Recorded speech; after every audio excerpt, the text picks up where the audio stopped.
And now for something completely different.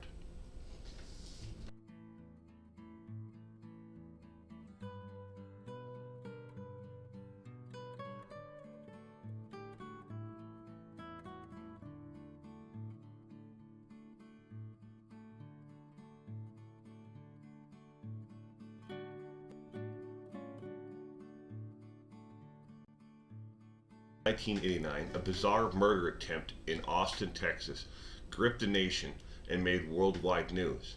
The details of the case were so unusual and unlike anything police had seen before. The victim, Austin's oldest resident, a nearly 600-year-old oak tree known as Treaty Oak. Treaty Oak is a spectacular specimen. It is centuries older than the city it resides in and stretches out to spread over nearly 100 feet. In the 1920s, the American Treaty and American Forestry Association, the two groups combined, named the treaty oak the most perfect specimen of a tree in North America. And thanks to a citywide fundraiser in the 1930s, the tree even owns the park that it lives in. Certainly, there are many other trees, just not just in Austin or in Texas, but in the world that own their own land. Said John Gradidis, Austin City first forester. When Gradidis took over the role as forester with the Parks Department in 1985, he was well acquainted with the treaty oak. Well, it certainly had several historic trees in Austin, but the most important tree was treaty oak, he said. Native American tribes, including the Tuquana and the Comanche, believed the tree was sacred. Students would take field trips to the treaty oak every year, and residents found shade and comfort underneath its covering during the heat of the summer. For Gradidis, the tree holds an even closer place in his heart. When I decided to propose to my wife, I proposed underneath the treaty oak, he said. So when evidence of criminality against the tree surfaced, Gradidis could not understand why anyone would want to harm such a beloved piece of Texas history. In 1989, Gradidis was hosting a group of state foresters from across the country and took them on a tour of Austin's parks. When they got to the treaty oak, they noticed dead grass on the ground surrounding the tree. I just assumed it was the parks employee that got a little sloppy, said Gradidis. I didn't give it a second thought. Months later, the tree continued to deteriorate and the leaves began to show some symptoms of chemical poisoning or a herbicide. So right away, we dug up some of the soil and took the tissue samples and set off to the laboratory, Gradidis said. A week or two later, we got the results back. The treaty oak had been poisoned. The poison detected was powerful herbicide known as Valpar, manufactured by the chemical company DuPont, and usually used to kill hardwoods or pine plantations. We knew that this was an intentional poisoning, that when the fun started, said Gradidis. As far as Gradidis knew, no one had ever tried to solve the problem quite like this before. It began to make national and international news. It became the most famous tree in the world, Gradidis recalled. Front page of the Times, it was on Sports Illustrated, People magazine, National Geographic, was all in the networks. People from all over the world became invested in this case. People started hearing about it, and one of the people who heard about it was H. Ross Perot. Remember Gradidis? Perot was a billionaire and business magnate based in Texas. He offered up to help with the expenses of the investigation. He came to us and said, whatever it takes, however long it takes, you just send me the bill. When Perot's blank check at hand, Gradidis and his team went on to call every expert and scientist in their Rolodex.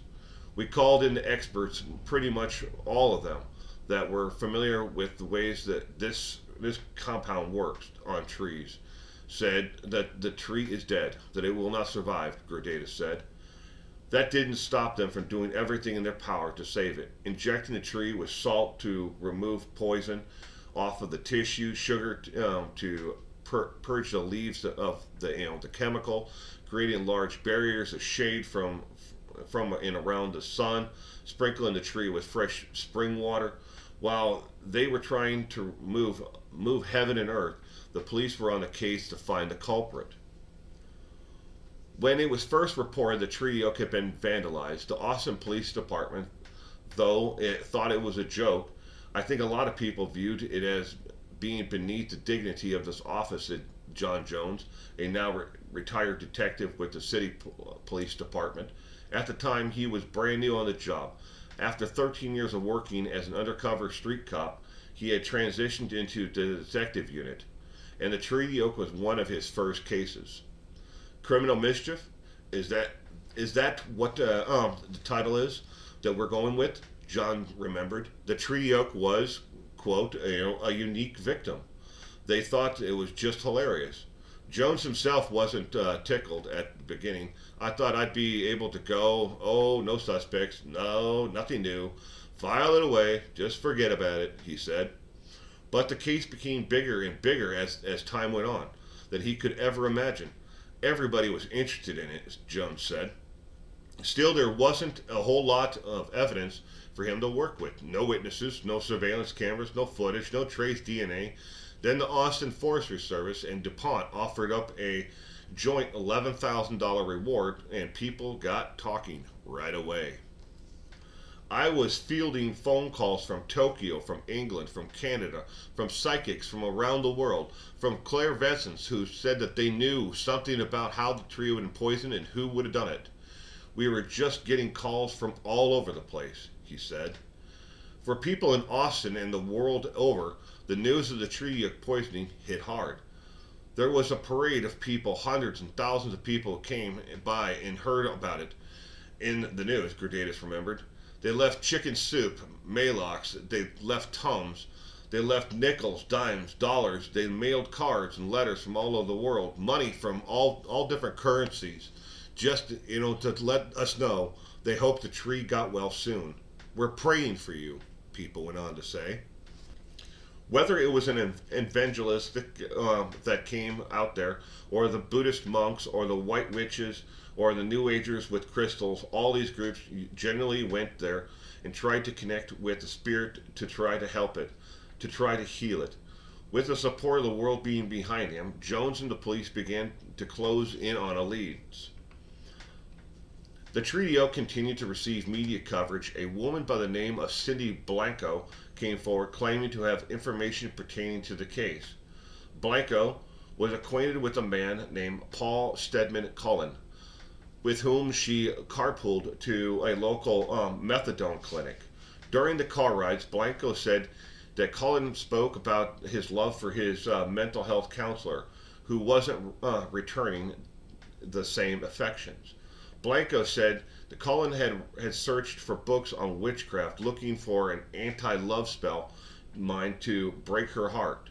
Although the details of the ritual he chose remain unclear, Blanco claimed that Cullen believed that by killing a living thing, he would also be killing the love of the heart of the person who was getting in between his affections for his counselor.